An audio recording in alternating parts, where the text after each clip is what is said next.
20 जुलाई 1969। सोचिए, ये वो तारीख है जब पूरी दुनिया की नज़रें आसमान की तरफ यानी सीधे चांद पर टिकी हुई थीं। दुनिया भर में करोड़ों लोग अपनी टीवी स्क्रीन के सामने बिल्कुल दम साधे बैठे थे। हर कोई बस एक चमत्कार का इंतजार कर रहा था, एक ऐसा पल जो इससे पहले सिर्फ और सिर्फ साइंस फिक्शन कहानियों में ही मुमकिन लगता था। तो चलिए, आज के इस एक्सप्लेनर में हम जरा गहराई में उतरते हैं और उस इंसान की इस अविश्वसनीय कहानी को डिकोड करते हैं जिसने हमारे इतिहास को हमेशा हमेशा के लिए बदल कर रख दिया। और फिर आखिरकार वो ऐतिहासिक पल आ ही गया। चांद की धरती पर पहला कदम रखते हुए जो शब्द कहे गए ना, वो इतिहास में हमेशा के लिए अमर हो गए। उन्होंने कहा था, that's one small step for man, one giant leap for mankind. मतलब ये इंसान का एक छोटा सा कदम है, लेकिन इंसानियत के लिए एक बहुत बड़ी छलांग।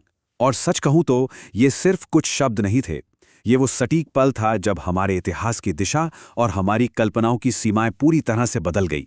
लेकिन क्या आपने कभी सोचा है कि इस महाकाव्य जैसी उपलब्धि तक पहुंचने का यह सफर आखिर शुरू कहां से हुआ था? चलिए, समय के पहिए को थोड़ा पीछे घुमाते हैं। इतना बड़ा ग्लोबल इवेंट असल में एक बहुत ही साधारण सी जगह से शुरू हुआ था।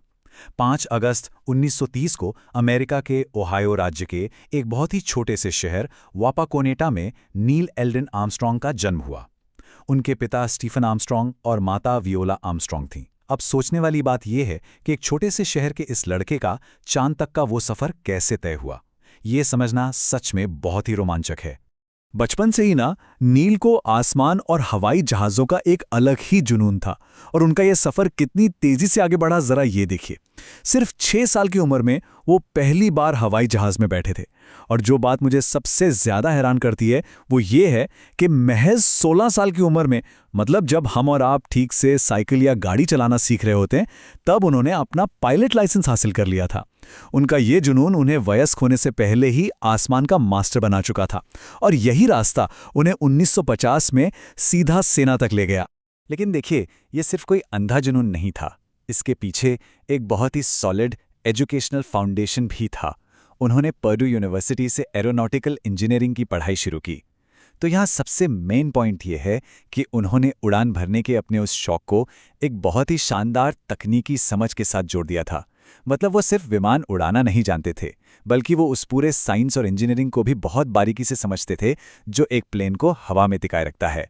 फिर आता है साल 1950, जब कोरियाई युद्ध शुरू हुआ, और अपनी उसी शानदार ट्रेनिंग के दम पर नील आर्मस्ट्रॉन्ग अमेरिकी नेवी में एक फाइटर पायलट बन गए। और ये कोई साधारण उड़ानें नहीं थीं, बिल्कुल नहीं। उन्होंने युद्ध के दौरान कई बेहद खतरनाक कॉम्बैट मिशनों में हिस्सा लिया। एक ऐसा माहौल जहां हर पल मौत का साया मंडराता रहता था, और एक छोटी सी भी गलती का मतलब था सीधा मौत। और वो खतरा कितना रियल था, इसका अंदाजा आप इस एक घटना से लगाइए। युद्ध के दौरान ही एक बेहद तनावपूर्ण मिशन में उनका फाइटर जेट बुरी तरह डैमेज हो गया। हवा के बीचों बीच उनका विमान तेजी से नीचे गिर रहा था, और बचने का कोई आसान रास्ता नहीं था। लेकिन अपनी सूझबूझ और एकदम शांत दिमाग से उन्होंने बिल्कुल ऐन मौके पर पैराशूट से छलांग लगा दी और अपनी जान बचा ली। ये सच में मौत को एकदम करीब से चकमा देने वाला, रोंगटे खड़े कर देने वाला पल था। युद्ध खत्म होने के बाद नील ने नेका में काम करना शुरू किया। हाँ, वही संस्था जो आगे चलकर विश्व प्रसिद्ध नासा बनी। वहां वो एक टेस्ट पायलट थे। और यहां जो आंकड़ा आता है ना, वो सच में अकल्पनीय है। उन्होंने 200 से भी ज्यादा अलग अलग एक्सपेरिमेंटल विमानों को उड़ाया। अब एक टेस्ट पायलट होने का मतलब ही यही है कि आप उन मशीनों को उड़ा रहे हैं जो पूरी तरह से नई हैं, और किसी को नहीं पता कि वो हवा में कैसा बर्ताव करेंगी। यह आंकड़ा उनके असीमित साहस को साफ साफ दिखाता है। आसमान में उनकी चाहे जितनी भी जीत और कामयाबियां रही हों, लेकिन अगर हम उनके निजी जीवन की तरफ देखें तो तस्वीर थोड़ी गंभीर और दुखद हो जाती है। 1956 में उन्होंने जेनेट शेरॉन से शादी की, लेकिन घर में उन्हें एक ऐसी त्रासदी का सामना करना पड़ा जिसने उन्हें अंदर तक झकझोर के रख दिया। उनकी छोटी सी बेटी कैरन का एक बीमारी की वजह से निधन हो गया। ये उनके जीवन का सबसे गहरा आघात था, एक ऐसा दर्द जिसे कोई भी माता पिता शायद ही कभी भुला पाते हैं। लेकिन कहते हैं ना कि सबसे गहरा दुख इंसान को सबसे मजबूत भी बना सकता है। अपने प्रोफेशन के अत्यधिक खतरों और इतने गहरे पर्सनल लॉस को झेलने के बावजूद उन्होंने हार नहीं मानी। इसी कभी ना टूटने वाले जज्बे ने उन्हें उनके अगले और सबसे बड़े कदम तक पहुंचाया। 1962 में नासा ने अपने एस्ट्रोनॉट प्रोग्राम के लिए नील आर्मस्ट्रॉन्ग को चुन लिया। एक ऐसा इंसान जिसने हर तूफान का सामना किया था, अब वो धरती के पार सितारों की तरफ देखने के लिए पूरी तरह से तैयार था। हालांकि नासा में भी उनका सफर चुनौतियों से खाली नहीं था। 1966 के जेमिनी 8 मिशन की घटना इसकी एक बहुत बड़ी मिसाल है। अंतरिक्ष के एकदम गहरे सन्नाटे में, जहां मदद की कोई गुंजाइश नहीं होती, उनका स्पेसक्राफ्ट अचानक बेकाबू हो गया और बहुत तेजी से लट्टू की तरह गोल गोल घूमने लगा। जरा सोचिए उस खौफनाक मंजर को। हर बीतते सेकंड के साथ अंतरिक्ष यान के टूटने और उनकी जान जाने का खतरा बढ़ता ही जा रहा था। ऐसे में कोई भी इंसान पैनिक कर जाता, राइट? लेकिन यहीं पर नील आर्मस्ट्रॉन्ग ने दुनिया को साबित किया कि वो किस मिट्टी के बने हैं। उन्होंने उस भयानक और बेकाबू सिचुएशन को अपने बेहद शांत और कैलकुलेटेड दिमाग से पूरी तरह संभाल लिया। उन्होंने सही स्विच दबाए और स्पेसक्राफ्ट पर दोबारा कंट्रोल पा लिया। और सच बताऊं तो यही वो सटीक पल था जिसने नासा को 100% यकीन दिला दिया कि इतिहास के सबसे बड़े मिशन के लिए इस इंसान से बेहतर और कोई हो ही नहीं सकता। और अब घूम फिर कर हम वापस वहीं आ गए हैं जहां से हमने शुरुआत की थी। साल था 1969 और मिशन था अपोलो 11।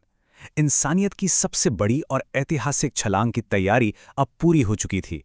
और ये सिर्फ अमेरिका का कोई प्रोजेक्ट नहीं था, ये पूरी पृथ्वी और पूरी मानव जाति की उम्मीदों का सबसे बड़ा मिशन था। इस ऐतिहासिक मिशन को अंजाम देने के लिए 3 बेहतरीन लोगों को चुना गया: नील आर्मस्ट्रॉन्ग, बज़ एल्ड्रिन और माइकल कॉलिंस। ये वो बहादुर तिकड़ी थी जिसने सचमुच पूरी दुनिया का भार और करोड़ों लोगों के सपने अपने कंधों पर उठाए हुए थे। इतिहास के पन्नों को हमेशा के लिए पलटने के लिए ये तीनों एक साथ उस अंतरिक्ष यान में सवार हो गए। 20 जुलाई 1969 आखिरकार वो पल आ ही गया।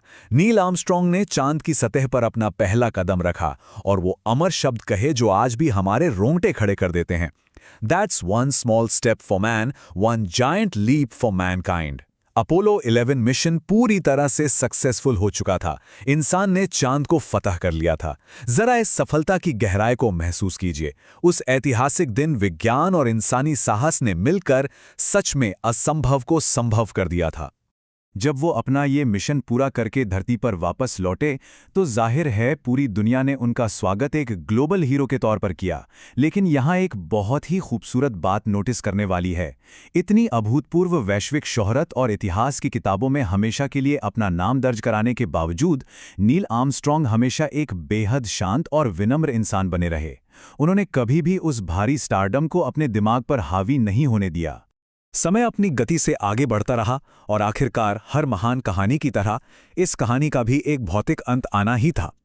2012 में एक हार्ट सर्जरी के बाद कुछ कॉम्प्लिकेशंस की वजह से उनकी तबीयत काफ़ी बिगड़ गई और 25 अगस्त 2012 को 82 साल की उम्र में उनका निधन हो गया।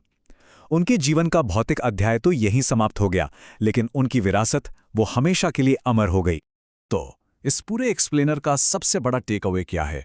ओहायो के एक छोटे से शहर का वो लड़का जिसने अपनी लगन और अपने कभी ना हार मानने वाले जज्बे से खुद को मानवीय क्षमता के सबसे बड़े प्रतीक में बदल दिया।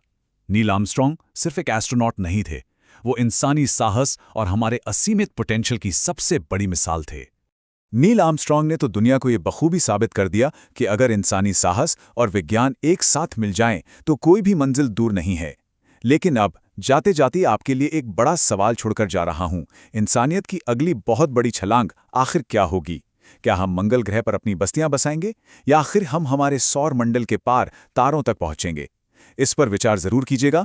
आज की इस चर्चा में हमारे साथ जुड़ने के लिए बहुत बहुत शुक्रिया। सीखते रहिए और हमेशा तारों की तरफ देखते रहिए।